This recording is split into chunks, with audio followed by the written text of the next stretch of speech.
never know. Drill sergeant could pop out of this tree and come slit your throat and click. As they were unable to, at least in the same way that fairies or humans can. Caspin was unable to teach them, however, and the fairy cannot imagine the horrors that Caspin witnessed down there in the dark. The leprechaun did it, definitely. Afterwards, they asked Caspin to betray the fairies, and he did so without question. They apparently wanted to make a wish, so Caspin led them to Titania and let them ask it.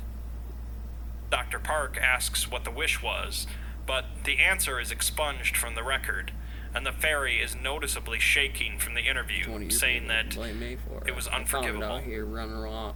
Don't worry, though. We'll find out about that wish later. I was like, holy fuck, what are you? Another interview was conducted with SCP-073 by director Sophia Light, with Kane proving to be a very personable interviewee. Light asks him about the Children of the Night, and Kane says that he hasn't heard that name in a long, long time. He apparently never encountered them himself, as they only came to his side of the world once, and he was occupied at the time. They came at the behest of their masters, looking for the individual that had committed a terrible sin. Is it up? Is it down? The first sin, upside down. Adam al-Assem. Assem was Cain's father, with Lilith as his mother. Cain was the eldest of the siblings, followed by Abel, and then Seth. This one, specifically. Assem's sin was pulling a star from another existence in the form of a crown at the request of Seth, and the Children of the Night were sent to bring him to justice for it. It's an early thing. You can do things. By the time they arrived, though, the crown had already done its damage to Assem's family, with Cain driven out of Papadopoulos, Abel killed, and Seth disappeared. Cain says that they were called the Children of the Night to contrast with humanity, who were born under the brilliant sun of Adam al-Assem. They were radiant beings back then, but have been reduced slightly since their separation from it. Light asks him if everyone in Papadopoulos was a child of the sun, stunning him briefly by the mention of the city's name. He responds that there were others in the city, greater and more terrible than him by far, but none greater than Assem, who kept the city and its secrets safe. After Assem disappeared, the city became more vulnerable, and he understands why they're discussing this now if the city has become exposed. That's kind of Cain says that the Children of the Night are not like humanity or the fair folk. It's said that when the Children of the Night were first born, they had the curiosity of children, and eventually they found dark gods to pray to satisfy their curiosity. The dark gods demanded sacrifice in exchange for the powers required to fulfill the Children of the Night's desires, and this sacrifice came from the history of mankind, as the Children of the Night would swarm civilizations and pull them into the earth, removing all record of their existence from history. Turned off on the leisure. Cain goes on to say that the fairies were responsible for making them, or rather, wishing for them. The fairies worshipped Titania, a goddess of starlight and wishes, so when Assem plucked a star out of the sky, it was such a blasphemous sin to the fairies that they were forced to respond. You're gonna be into something like they prayed to Titania to create the Children of the Night, either to specifically kill Assem or to at least protect the fairies from him. Out here, unfortunately, the Children of the Night are destroyers, and they eventually turned on the fairies before crossing the ocean to attack humanity. Marshmallow Incident Report. As for what happened to them, the SCP-1000 files say that humanity ended up wiping out most of them during an event known as the Day of Flowers, where supposedly every flower bloomed at once. Cain also mentions the Day of Flowers, but says that he was far away from the lands of men at the time, so he can't really say what occurred. Because, well, realistically, there's Light asks Cain how exactly old he is, but he's long since lost track, and it's impossible to say. He does know, however, that he won't live forever, and he just hopes to correct his family's wrongs before he slips quietly into the darkness. What is the He does say that there might be someone else they could speak to for information. An old sorcerer who served the ancient Davite house of Maladrog, named Methuselah. Biblically, Methuselah was said to be the longest living human on Earth, having lived for 969 years. Cain says that Methuselah learned from a dying Deva queen how to prolong his life with blood magic, and he's been poking around history ever since. Cain doesn't know if he was ever welcomed into the house of Apollyon to know their true secrets, but he doesn't doubt that Methuselah would have attempted to hang around them. He says that he has delusions of grandeur, but is certainly capable of some very real magic. Cain doesn't know where he would be by now, as he'd be hundreds of thousands of years old, but he would have been around during the time of the Children of the Night. Since Cain has a photographic memory, Light shows him a picture of an individual, and he confirms that that is indeed Methuselah, contained in another wing of the site Cain is in. Light also asks if Abel could provide any info, but Cain just says that he is angry and would be uninterested in questions of history, even if he had been there to witness them, which he probably wasn't since he's been in his sarcophagus for a long, long time. The bottom of the Mariachi track. Before the interview ends, Cain says that if they've been to Otto Papadopoulos, they might have found a man there, his little brother, Seth. Unfortunately, due to protocol, Light is unable to even tell him that Seth is alive, and Cain just says that he understands, but he would have quite liked to have apologized to him. With the Chase mobile app, I can pay my bills anywhere. You know your boy's always on the move. Redeem awards for cash back. Plus, I can lock my account if I misplace my freaking card. There's lots of other stuff that I can do, too. Moving on. One of the principal sources of information that the Foundation uncovered about the three profanities in the Sky Kings was known as the Cunnington Set, a collection of artifacts and journals written by an explorer, Sir Winston J. Cunnington. One excerpt taken from his journal discusses an ancient parable written by an individual known as Gom of Nod, which Cunnington believed describes events that took place near the end of the Sky King's rule. Some of the text has been damaged, but I'll otherwise read the parable verbatim. Buzz Aldrin, right? I'm sure it happened. The words of Gom, son of Nod. Speak do I thus of these tales from the old world. Once there was a warrior, fair and strong, with eyes of green and auburn hair. His laughter was like rolling waves, and his rage was like a thunderclap. He was loved far and wide, and those who beheld him marveled at his craftsmanship, saying, "Surely this is the one descended first from Assem, who lived in ages past." Beloved was he above all others, but more so by his king, the Lord of hosts and sovereign of the skies. In the king's time of greatest need, he called upon the warrior and his power, and the warrior answered by sword or until the king's enemies had been driven to dust, or his in return for his service, the king offered his champion a single favor, saying thus, "For you, champion of champions, let my voice be clear. Heaven and earth are no boundary, nor life and death a barrier. Very good one. I can Whatsoever make it you M1 desire, to the it will be yours. A 1-1 class. And saith the warrior, Lord of hosts, beloved among sovereigns, I beg only your service, that I may serve you from this day until the last days of men, and that I may give you my heart, without reservation, to keep in your presence until the sun goes out. Saith the king, so it shall be forevermore. You will serve me, most loyal and noble of knights. Your spear shall be my spear, and your voice shall be my voice. Your heart will be mine forever, and when your service is ended, you will rest at my side in the halls of my fathers. Then did that great warrior serve his king, through... It came then that the king, old though he had grown, set his sights for a final conquest across the sea.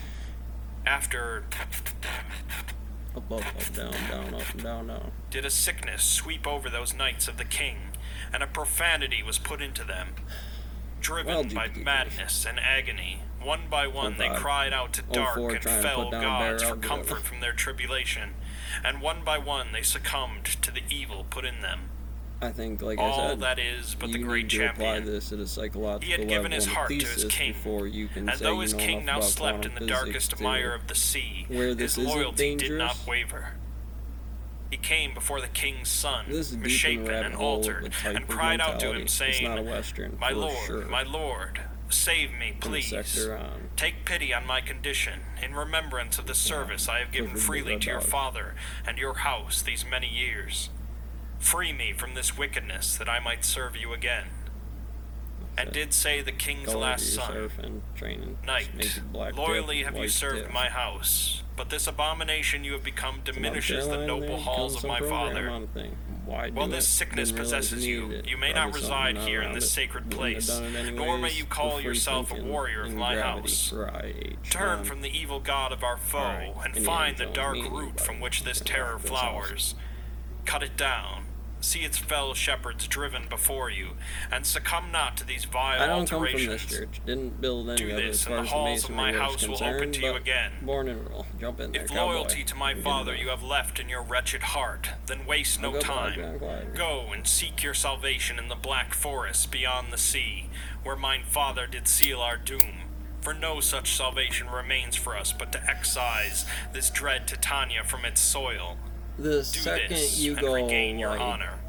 big like that, you gotta be Cursing and real lamenting this careful on tragedy, Hubble the lens warrior and stuff. fled from those high Over, halls like a under, writhing energy, beast, a hurricane of 120 torment and through terror, the pipes and the to people of his hit. lord's kingdom wept Need and me, gnashed their some of teeth it. when they saw No, what had become of if I him, wanted who to, I once can make stood money by on their it king's just being a side. college class. The Pump warrior people through passed it when I then do from and sight send and those mind, bastards over and there his to name make was a never collision again happen. uttered in that ancient land. It would be When the nothing king's less son than was Nephilim broken to by the tool standard of his enemy and downpour, fell into 365 darkness, his speed crown back lost. into the He line cursed spin his foe ratio, and the knights of his entropy of the father, surface, the but black saved his hole, vilest simulated rebuke for that theory great and the champion pressure. of his house, and the darkness he had. No marshmallow. To summarize then, the text clearly is referring to Hector, who seemed to have been the most loyal of the four great knights. Despite the corruption of the Fae, Hector remained loyal to the Sky Kings, specifically Saurus VIII, who had been swallowed by the ocean due to a prayer from the fairy princess. His son was not especially welcoming of Hector's transfiguration, however, and sent him on a quest to redeem himself, a quest to find the dark root in the Black Forest across the sea, cut it down, and destroy its fell shepherds. Hector was never seen again, but it seems that he did indeed make it to the tree, where he's still located. Let's set aside the myths and parables for the moment and have a closer look at the tree and surrounding cavern, thanks to a drone reconnaissance. The drone that performed the exploration was actually two drones. One larger one, codenamed Hero, capable of operating autonomously when outside of its control range, thanks to a basic artificial intelligence, and a smaller one attached to Hero, codenamed Champion, for areas where Hero could not access. Hero begins its flight by approaching SCP-6666, with the distant sounds of Hector thrashing and roaring heard in the background. Eventually, Hector comes into view, trapped halfway into the tree as he continually tries to free himself. Thick clouds of green smoke pour out of the opening in the tree, burning and blistering Hector's skin.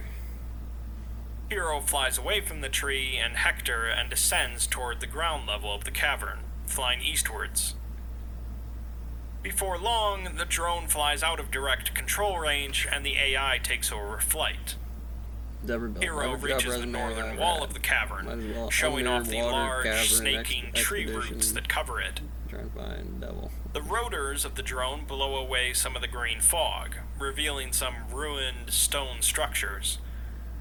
The layout of the rubble and debris indicate that at some point in the past, the entire building fell a considerable distance and came to rest here. More ruins come into view, an unusual mix of buildings, monuments, equipment, and other items.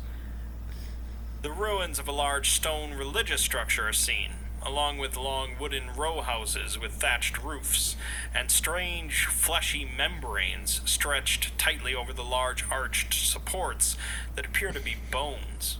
No, can't do that. The ground of the area is littered with tools, cookware, carts, weapons, and papers.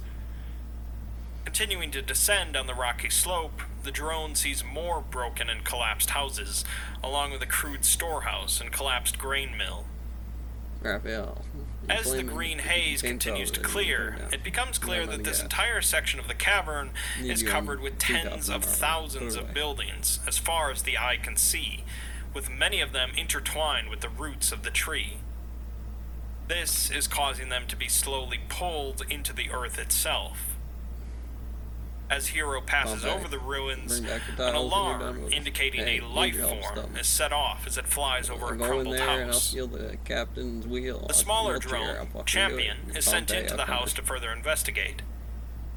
Champion ends up finding the severely emaciated body of a small humanoid figure, curled into the fetal position. The figure shows no signs of life, of course, so Champion leaves the home and investigates several other nearby buildings. In one, which appears to have at one point held draft animals, Champion finds the emaciated corpses of several horses, many of which are covered in large puncture wounds, their faces twisted in a look of fear or panic. At the back of this structure is the body of a single dog, its nails and paws worn down nearly to the bone, as desperate marks are seen in the wooden door at the rear of the building.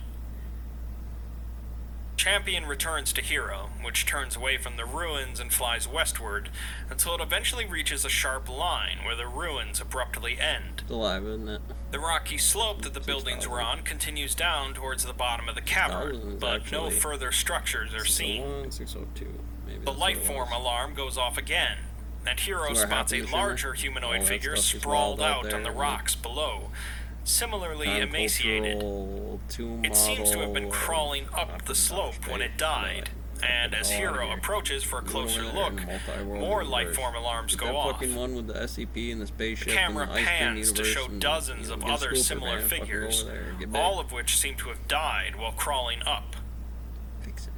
Hero continues to fly over the area, and the extent of the bodies soon becomes clear. Hundreds of thousands of emaciated humanoid corpses are seen sprawled out across the slope, all of whom were apparently crawling away from something at the bottom of the slope. Go over there, go grab the corpses range from children to adults, masculine and feminine, as well as some other animals and indistinct life forms with both humanoid and animal characteristics. Get in there. Hero continues to count the corpses from a distance, while Champion detaches to more closely investigate the bodies. That is how it is done. Each of the corpses is covered in a fine layer of pale green residue, and they all show signs of shock and panic, many of them laying in the fetal position with their hands covering their faces. Halfway through it, I was going to grab a hold of it. Hero had counted approximately 283,824 bodies in an area of less than a square kilometer, and it flies further down the slope, observing that the density of bodies continues to increase until it reaches the cavern floor, where the bodies thin out. Before long, Hero comes to the perimeter of the large, thick forest blanketing the cavern floor, too dense for it to enter. Champion instead heads forward into the forest, carefully, but after only 3 minutes, its instruments start to suddenly report failures. The drone now seems to be indicating that it is flying upside down at a rapid speed. While trying to correct this, Champion strikes a tree and falls to the ground, at which point a loud, high-pitched yowling sound is heard. Champion begins to chime its recovery tone, which is picked up by Hero's microphone, but since Hero can't enter the forest, it doesn't do much good. 5 minutes later, the chime begins to grow increasingly faint, as if Champion was moving away from Hero, but the drone's onboard sensors report no movement whatsoever. Eventually, the chime can no longer be heard at all, and finally, Hero decides to return to base without Champion.